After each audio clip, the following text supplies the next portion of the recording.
Thirikari nĩ igithĩtie kimnjika gĩa ciringi mbirioni 700 harĩ kugacirithia mathomo guothe bũrũri-inĩ. Nĩ ndũmĩrĩri ĩheanĩtwo nĩ mwandĩki mũkaru thĩinĩ wa Ministry ya Mathomo Professor Julius Botoka akĩaria arĩ thĩinĩ wa thukuru ũmwe wa secondary wa Malava thĩinĩ wa thukuru wa secondary wa Tande hĩndĩ ya mũcemanio na arutani. Oho mwandĩki mũkaru nĩ oigĩte atĩ thirikari muoroto mũnene nĩ gũtigĩrĩra atĩ arutani kana arutwo nĩ makorwo makĩgunĩka.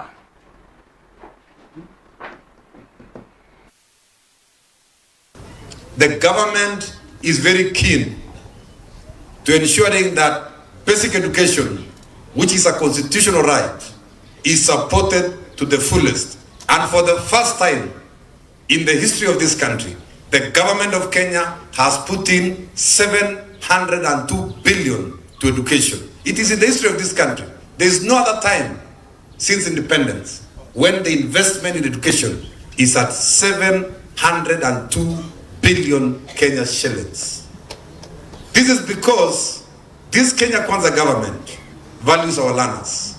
And we are working very hard to ensure that the education reforms as proposed by the Presidential Working Party of Munavu are on course, including competence-based education, issues to do with transition, issues to do with infrastructure, teachers, our schools, all these things.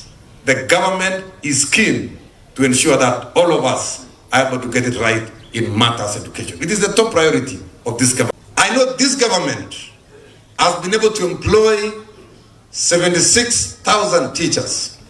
If you look back at the government look, since independence, starting with the government of Jomo, they used to employ 500 teachers per year. You come to the government of Moi, they used to employ 1,000 teachers per year. You come to Kibaki, they used to employ 3,000 teachers per year. You come to Uhuru Kenyatta, they used to employ 5,000 teachers per year. But President William Ruto has decided he will employ within 2 years 76,000 teachers and counting in the next few months. In the next few months, we are at 100,000. This is the government of teachers. There's no other government that has been able to employ that kind of teachers. And I hope teachers are going to be very happy that their welfare is being taken care of by this government.